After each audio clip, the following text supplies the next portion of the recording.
Assalamualaikum warahmatullahi wabarakatuh. Perkenalkan, nama saya Lulu Fitriani, NPM 23126065. Saya dari kelompok 1 bab taharah, dan di sini saya ingin menjelaskan tentang materi tayamum. Adapun alasan dan tujuan penulisan topik adalah untuk membandingkan dan memahami perbedaan rukun tayamum menurut ulama Banjar dan rukun tayamum menurut 4 mazhab, dan juga merelevansikan pemikiran Syekh Muhammad Arsyad Al-Banjari dengan permasalahan kontemporer. Tujuan penulisan artikel ini adalah untuk memberikan pemahaman yang lebih baik tentang rukun tayamum dan perbedaan antara ulama Banjar dan 4 mazhab, sehingga dapat membantu dalam memahami dan mengamalkan ajaran Islam dengan lebih baik. Rukun tayamum menurut pendapat ulama Banjar yang ada di kitab Sabilul Muhtadin ada 5 perkara. Yang pertama yaitu memindahkan tanah ke muka dan ke tangan, dan ini telah dibicarakan dalam uraian tentang memindahkan tanah dalam uraian tentang syarat kelima dari syarat tayamum. Yang kedua yaitu niat untuk memperbolehkan mengerjakan sesuatu yang berhajat kepada tayamum seperti sholat, tawaf, menyentuh Al-Quran, dan menayamumkan suami dan tuan atau sahaya dan perempuan yang telah terputus darah haidnya. Dan wajib menyertakan niat pada permulaan memindahkan tanah karena niat termasuk rukun, dan wajib meneruskan niat itu sampai menyapu suatu bagian dari muka. Yang ketiga yaitu menyapu seluruh muka dengan tanah ialah dengan menyampaikan tanah ke seluruh muka, sekalipun dengan dilemparkan ke muka yang lahir seperti jenggot yang terurai dan yang berhadapan dengan hidung di atas bibir, dan hendaknya selalu diperhatikan betul-betul dengan sebagian besar dilupakan orang. Keempat, menyapu seluruh tangan sampai dengan siku karena diterangkan di dalam hadis yang diriwayatkan oleh Hakim yang juga dikemukakan. Tidak disunatkan menyampaikan tanah ke dalam bagian muka dan tangan, sekalipun jarang karena sulit menyampaikannya. Tetapi cukup dengan dugaan bahwa tanah sampai ke anggota tayamum dan tidak disyaratkan dengan yakin. Yang terakhir yaitu tertib ialah dengan mendahulukan menyapu muka dan menyapu tangan sekalipun dalam tayamum karena mengangkat hadas besar. Dan adapun rukun tayamum menurut 4 mazhab, yang pertama, Imam Hanafi. Imam Hanafi niat ketika mengusap wajah. Yang kedua, mengusap wajah. Yang ketiga, mengusap kedua tangan sampai siku-siku. Jadi, Imam Hanafi berpendapat bahwa semua jenis yang termasuk bagian bumi seperti debu, pasir, batu, atau lainnya dapat digunakan tayamum.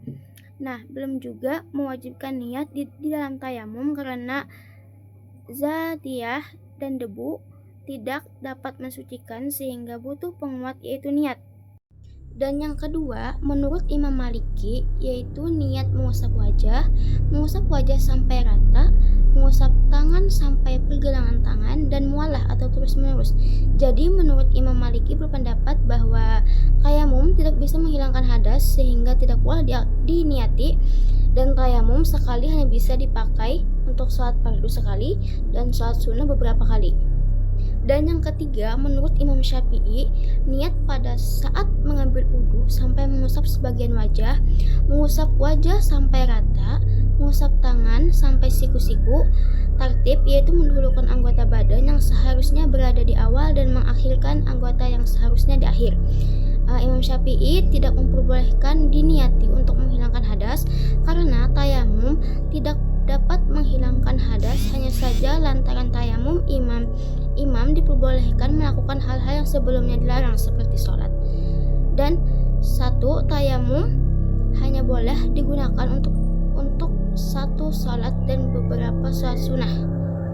Yang keempat, menurut Imam Hambali yaitu niat ketika mengusap muka, mengusap tangan sampai pergelangan tangan. Jadi Imam Hambali sependapat dengan Imam Syafi'i dan Imam Maliki, yaitu satu tayamum hanya dapat digunakan satu sholat fardu dan tidak boleh diniati raf'ul hadas atau menghilangkan hadas. Namun sebagian ulama mazhab Hambali menyatakan kalau tayamum boleh diniati raf'ul hadas atau menghilangkan hadas karena tayamum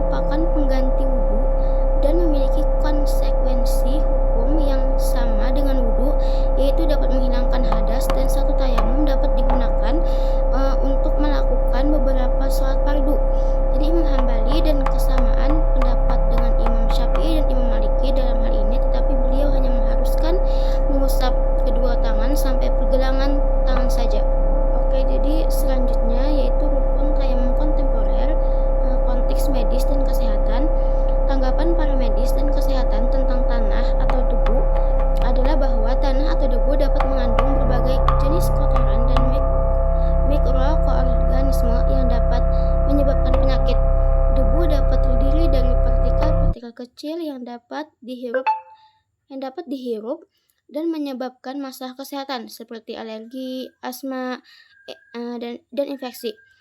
Saluran pernapasan tanah juga dapat mengandung bakteri, virus, dan parasit yang dapat menyebabkan penyakit jika tidak ditangani dengan benar. Jadi, oleh karena itu, penting untuk menjaga kebersihan dan menggunakan air yang bersih untuk membersihkan diri. Dalam konteks pembahasan tayamum dilihat dari segi medis, di atas bisa menimbulkan kemudaratan bagi kita, maka apakah tetap menggunakan debu untuk bersuci atau tayamum? Ketika tidak ada air, apakah ada konteks penggantian benda lain untuk bersuci selain debu? Jawabannya ya, tetap menggunakan debu dan tidak ada konteks penggantian benda lain untuk bertayamum.